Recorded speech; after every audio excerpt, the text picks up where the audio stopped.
Global skill development mission में आपका स्वागत है। यहाँ पे तीसरे रोल नंबर के लिए फिर से डेटा की जानकारी, और इस प्रकार थर्ड ऑब्जेक्ट का डेटा भी मुझे शो किया गया है। इस प्रकार मैं अपनी रिक्वायरमेंट के अकॉर्डिंग ऑब्जेक्ट्स क्रिएट कर सकता हूं किसी क्लास के अंतर्गत। एक क्लास में हम बहुत सारे फंक्शंस बना सकते हैं, परंतु कंस्ट्रक्टर एक स्पेशल मेंबर फंक्शन होता है जो तब एग्जीक्यूट होता है जब हम किसी ऑब्जेक्ट को बनाते हैं। बाकी फंक्शंस को चलाने के लिए आपको ऑब्जेक्ट के साथ डॉट ऑपरेटर लगाकर कॉल करना पड़ता है, परंतु कंस्ट्रक्टर मेंबर फंक्शन के लिए आपको केवल ऑब्जेक्ट बनाना है। जैसे ही आप किसी क्लास का ऑब्जेक्ट बनाते हैं, कंस्ट्रक्टर फंक्शन स्वयं ही एग्जीक्यूट हो जाता है। कंस्ट्रक्टर फंक्शन का प्रयोग करने के लिए हमें इसे डिफाइन करना पड़ता है, और उसके पश्चात जब भी हम किसी क्लास का ऑब्जेक्ट बनाएंगे ऑटोमेटिकली कॉल्ड हो जाएगा और स्वयं ही एग्जीक्यूट हो जाएगा। क्योंकि कंस्ट्रक्टर एक स्पेशल मेंबर फंक्शन है, इसकी कुछ स्पेशल विशेषताएं भी हैं, जैसे कि कंस्ट्रक्टर का नाम हमेशा क्लास के नाम जैसा होता है। अर्थात जब भी आप कंस्ट्रक्टर डिफाइन करते हैं तो वो बिल्कुल उसी नाम से डिफाइन करते हैं जिस नाम से आपकी क्लास है। कंस्ट्रक्टर की रिटर्न डेटा टाइप नहीं होती। आप कंस्ट्रक्टर डिफाइन करते समय किसी भी रिटर्न डेटा टाइप का प्रयोग नहीं कर सकते। साथ में कंस्ट्रक्टर का प्रयोग मुख्यतः वेरिएबल की इनिशियलाइजेशन के लिए किया जाता है। वो कार्य जो आप चाहते हैं किसी क्लास के ऑब्जेक्ट क्रिएट करते समय ही हो जाए, उसके लिए आप कंस्ट्रक्टर का प्रयोग कर सकते हैं। कंस्ट्रक्टर में मुख्यतः हम कोई भी कार्य करवा सकते हैं। कंस्ट्रक्टर के द्वारा किया गया कार्य सबसे पहले एग्जीक्यूट होता है किसी क्लास के भीतर। आपके पास यदि 5 फंक्शन है तो कंस्ट्रक्टर सबसे पहले एग्जीक्यूट होगा। उसके पश्चात आप अपने ऑब्जेक्ट के द्वारा क्लास के जिस फंक्शन को कॉल करेंगे वो एग्जीक्यूट होगा। तो इस प्रकार कंस्ट्रक्टर जो है वो एक बहुत ही स्पेशल फंक्शन बन जाता है किसी क्लास के लिए। इसको कॉल नहीं करना पड़ता, ये स्वयं ही कॉल हो जाता है। तो हम इसमें उन कार्यों को कर सकते हैं जो इम्पोर्टेंट है और हम चाहते हैं प्रोग्राम के शुरू में स्वयं ही हो जाए, उनके लिए हम कंस्ट्रक्टर का प्रयोग कर सकते हैं।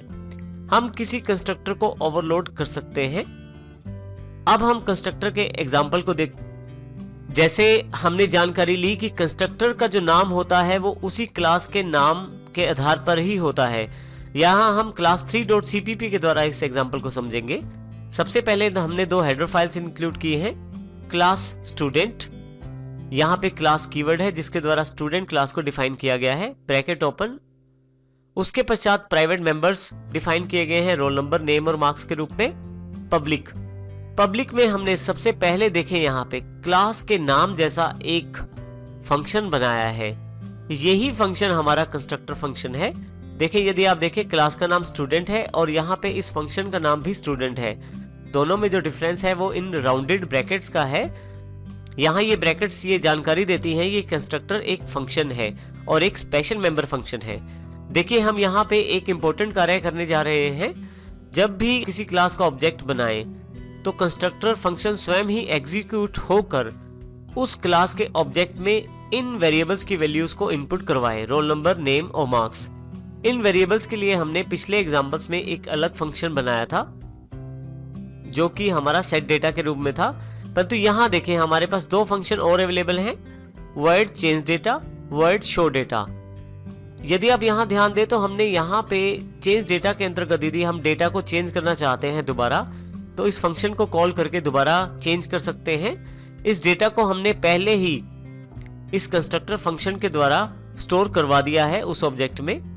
हम इस डेटा को शो डेटा के द्वारा देख सकते हैं। देखिए, शो डेटा में जो हमारा डेटा है उस ऑब्जेक्ट में उसको शो किया जाता है जब इसको किसी ऑब्जेक्ट के साथ कॉल किया जाए। फाइनली हमने यहाँ क्लास को क्लोज कर दिया है। उसके पश्चात देखें वर्ड मेन के अंतर्गत सबसे पहले हमने क्लियर स्क्रीन। सबसे पहले हमने स्टूडेंट क्लास का एक ऑब्जेक्ट बनाया है S1। हमें कंस्ट्रक्टर को कॉल नहीं करना पड़ता। जैसे ही हम ये स्टूडेंट क्लास का ऑब्जेक्ट बनाते हैं S1, स्वयं ही कंस्ट्रक्टर एग्जीक्यूट हो जाएगा। हमारे कंस्ट्रक्टर का जो कार्य था हमसे S1 के लिए डेटा को स्टोर करवाना था। तो जैसे ही S1 हम ऑब्जेक्ट बनाएंगे हमारे पास डेटा का इनपुट प्राप्त किया जाएगा। उसके पश्चात उस डेटा को शो डेटा के द्वारा दिखाया जाएगा, S1.showData। उसके पश्चात getch और फाइनली यहाँ पे नीचे हमने वर्ड मेन को क्लोज कर दिया है। यहाँ ध्यान देना जरूरी है कि हम कभी भी कंस्ट्रक्टर को कॉल नहीं करते। जब भी हम ऑब्जेक्ट बनाते हैं कंस्ट्रक्टर स्वयं ही ऑटो कॉल्ड हो जाता है, खुद ही वो एग्जीक्यूट हो जाता है। हम इसको एग्जांपल के साथ समझते हैं। यहां हमारे पास क्लास अवेलेबल है जिसमें हमने iostream और conio.h दो फाइलें ले ली हैं। iostream.h और conio.h को शामिल किया है। उसके पश्चात क्लास है स्टूडेंट के नाम से, उसमें हमने रोल नंबर, नेम और मार्क्स को लिया है।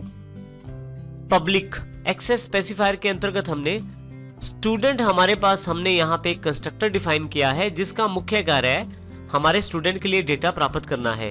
देखिए इसमें सबसे पहली लाइन में हमने एक मैसेज प्रिंट कर दिया है, यू आर इन कंस्ट्रक्टर, जो हमें जानकारी देगा कि हम कंस्ट्रक्टर में हैं। उसके पश्चात तीनों वेरिएबल्स के लिए हमसे इनपुट प्राप्त की जाएगी।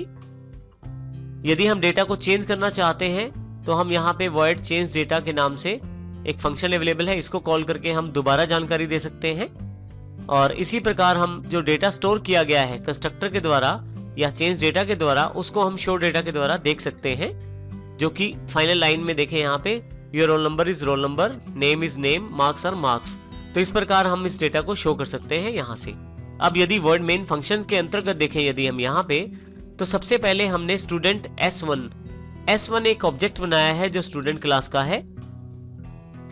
S1.showData, जैसे ही हम इस फंक्शन को कॉल करते हैं तो जो डेटा स्टोर किया गया है S1 में उसे दिखा दिया जाएगा, उसे प्रिंट करवाया जाएगा। परंतु हमारे पास यह डेटा आया कहां से? जैसे ही हमने स्टूडेंट क्लास का ऑब्जेक्ट बनाया था S1, हमारे पास इस क्लास का कंस्ट्रक्टर एग्जीक्यूट हुआ जिसमें उसने हमसे जानकारी प्राप्त की और S1 ऑब्जेक्ट में स्टोर की। S1.showData करते हमें वही जानकारी प्राप्त हो जाएगी। यहाँ सबसे इंपॉर्टेंट बात यह है कि हमने कंस्ट्रक्टर को कॉल नहीं किया है, कंस्ट्रक्टर स्वयं ही कॉल हो जाते हैं, एग्जीक्यूट हो जाते हैं जब भी हम किसी क्लास का ऑब्जेक्ट बनाते हैं। फाइनली गेट ch और नीचे यहाँ पे हमने मेन फंक्शन को क्लोज कर दिया है। अब कंट्रोल F9 से इस प्रोग्राम को रन करके देखते हैं। आप देखेंगे कि डायरेक्टली यहाँ पे hi you are in constructor का मैसेज अवेलेबल हो गया है, अर्थात आपका कंस्ट्रक्टर एग्जीक्यूट हो गया है, जिसमें उसने जानकारी मांगनी शुरू की है आपसे। सबसे पहले रोल नंबर, नेम और मार्क्स। जैसे ही आप मार्क्स पे एंटर करते हैं आपके पास शो डेटा फंक्शन एग्जीक्यूट हो जाता है, जिसमें सबसे पहली लाइन प्रिंट है hi you are in show data. उसके पश्चात you have registered for the course, your roll number is 1, name is Varinder and marks are 22। आपकी इंफॉर्मेशन आपके सामने प्रिंट की जाती है। तो इस प्रकार हमने देखा कि कंस्ट्रक्टर को कॉल करने की आवश्यकता नहीं पड़ती और बाकी मेंबर फंक्शंस को हमें कॉल करना पड़ता है, क्योंकि कंस्ट्रक्टर हमारा एक स्पेशल फंक्शन है। जिस प्रकार हमारे पास कंस्ट्रक्टर एक स्पेशल फंक्शन है, उसी प्रकार हमारे पास डिस्ट्रक्टर भी एक स्पेशल फंक्शन है।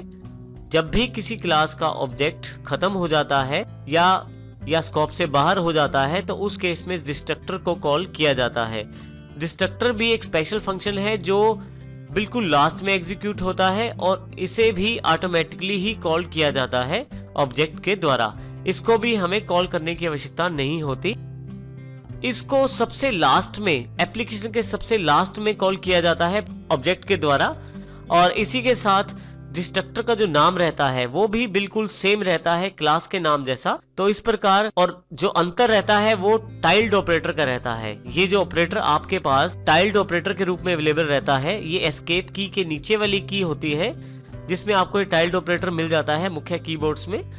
तो ये ऑपरेटर कंस्ट्रक्टर और डिस्ट्रक्टर में भेद उत्पन्न करता है। डिस्ट्रक्टर जो होता है उसके आगे हम टाइल्ड ऑपरेटर लगाते हैं। इस फंक्शन की भी कुछ अपनी विशेषताएं हैं, जैसे कि ये किसी भी प्रकार की वैल्यू रिटर्न नहीं कर सकता, इसको ओवरलोड नहीं किया जा सकता, इसमें पैरामीटर्स या आर्गुमेंट्स का प्रयोग नहीं हो सकता। इसके अलावा डिस्ट्रक्टर का जो मुख्य कार्य रहता है वो आपके ऑब्जेक्ट्स के द्वारा या आपके प्रोग्राम के द्वारा प्रयोग की जाने वाली मेमोरी को डीएलोकेट करना या खाली करवाने का कार्य डिस्ट्रक्टर के द्वारा किया जाता है। या इसके अतिरिक्त कोई ऐसा कार्य जो आप सबसे लास्ट में अपनी एप्लीकेशन के द्वारा करवाना चाहते हैं वो आप डिस्ट्रक्टर के द्वारा करवा सकते हैं, क्योंकि ये सबसे लास्ट में एग्जीक्यूट किया जाता है और इसके लिए इसे कॉल नहीं करना पड़ता। ये स्वयं ही, जैसे ही किसी क्लास का ऑब्जेक्ट आउट ऑफ स्कोप होता है, ये स्वयं ही कॉल हो जाता है।